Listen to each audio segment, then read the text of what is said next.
how to fix Twitter or X error, denied, or login problem. So if you want to fix your X or Twitter login problem, then what you need to do is first, you need to make sure that you have a stable internet connection, because if you don't have an internet connection, then you won't be able to log into your account. So make sure that you have an internet connection. Once done, you need to tap and hold onto your Twitter or your X and tap on app info. From here, you need to go with storage and cache and then clear the storage or cache. After deleting the storage, you need to go back and then open up your Play Store.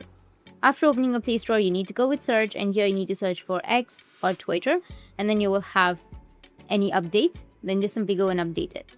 After updating, you need to tap on open, which will be on the right side. After opening, you need to go and enter your login information like your email address and your password, and after entering your password, you'll be able to log into your account.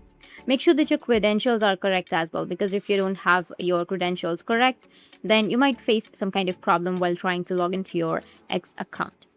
That's it, and if you have any questions, feel free to comment below. Thanks for watching.